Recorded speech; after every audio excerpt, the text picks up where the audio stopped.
Hello বন্ধুরা, take elegance চ্যানেলে আপনাদেরকে স্বাগতম।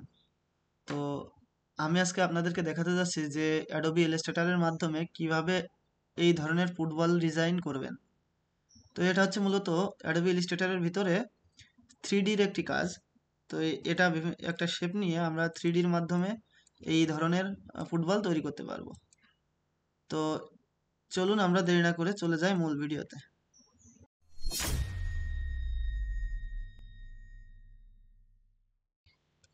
তো প্রথমত আমাদেরকে অ্যাডোবি ইলাস্ট্রেটর সফটওয়্যারটি ওপেন করতে হবে।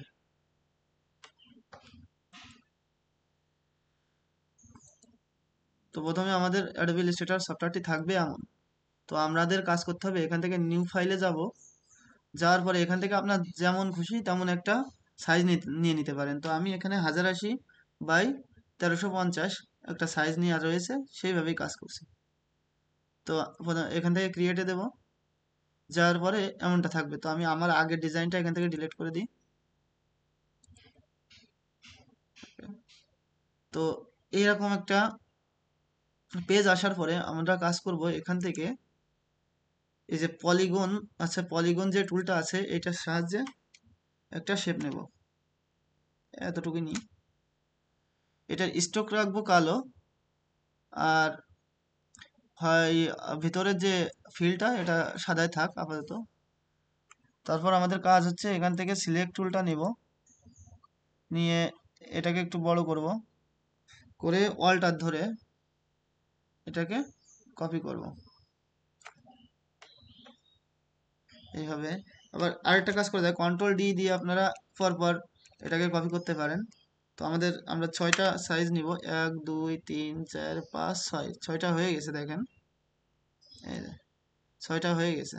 তো এবার আমাদের কাজ থাকবে এখান থেকে এখানে একটা শেপ সিলেক্ট করলাম, এখান থেকে একটা শেপ সিলেক্ট করলাম, এই দুইটার ভিতরে আমরা এটাকে কালো করে দিলাম। দেখেন।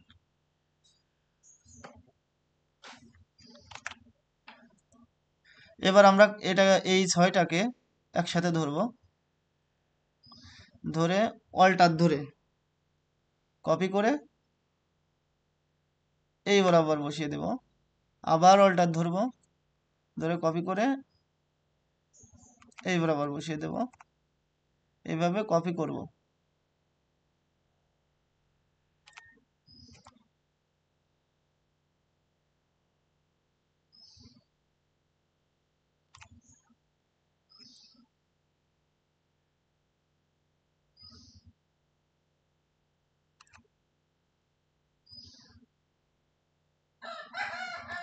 হ্যাঁ, তো আমরা এই সবগুলোকে একসাথে ধরবো, ধরে একটু সাইজটা ছোট করে দেব।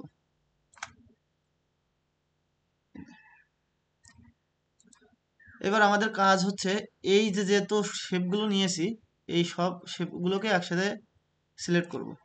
করার পরে আমরা এখান থেকে সিম্বল আইকনটা বের করব। তো আমরা এই সিম্বলের ভিতরে এটাকে ছেড়ে দেব। ধরে দেখেন এখানে আছে ডাইনামিক সিম্বল, তো আমরা এটাকে সিলেক্ট রাখবো, রেখে এখান থেকে ওকে করে দেব। তারপরে দেখেন এখানে আমাদের এই শেপগুলো চলে এসেছে। এইবার আমরা এটাকে ডিলিট করে দেব। এখন কাজ হচ্ছে আমরা আবারও এখানে যাব, যে ইলিপ টুলের মাধ্যমে একটা সার্কেল নিব এইভাবে। নেওয়ার পরে আমরা এখানে যাব, যে এটাকে এই টুলটার মাধ্যমে কেটে দেব। তো আমরা এখানে একটা পয়েন্টে ক্লিক করব, আবার এই নিচে একটা পয়েন্টে ক্লিক করব, করার পরে সিলেক্ট টুলটা নিব, নিয়ে দেখেন এটা আলাদা হয়ে গেছে, এটাকে ডিলিট করে দেব। তো এই যে যে শেপটা আছে এটাকে সিলেক্ট করে আমরা 3D আইকনে যাব। এই যে এখানে 3D আমার আনা আছে, আর যদি আপনারা এখান থেকে না পান তবে এখানে চলে যাবেন ইফেক্টে। ইফেক্টে যাওয়ার পরে যে 3D ম্যাটেরিয়াল আছে এখানে চলে যাবেন। তো যাওয়ার পরে এখানে যে রিভলভ যে অপশনটা আছে এখানে ক্লিক করবেন।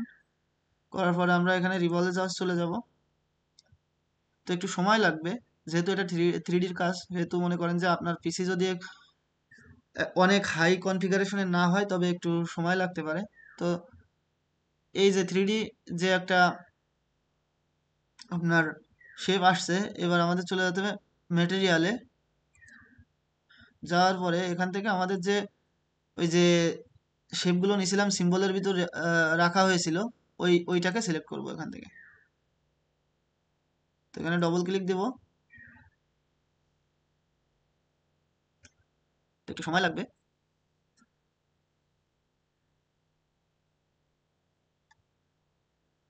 এটাকে চাইলে আমরা একটু ছোট করে দিতে পারি, এই যে আমরা এখানে ধরবো, হালকা, বেশি না, এতটুকু রাখবো, দেখা যাক কেমন দেখা যায়।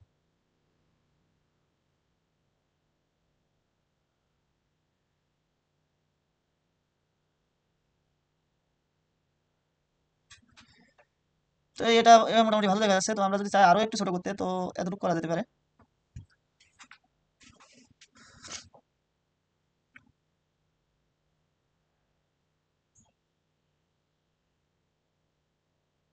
হ্যাঁ, এবার আমরা চলে যাবো এখান থেকে লাইটিং এ। এই দেখেন লাইটিং আছে এখানে, লাইটিং এ চলে যাব। যাওয়ার পরে আমরা এটাকে 70% আছে, ঠিক আছে, এইটাকে আমরা এটাকে দিয়ে দিলাম 190 ডিগ্রি, এখানে 180 ডিগ্রি পর্যন্ত যাচ্ছে।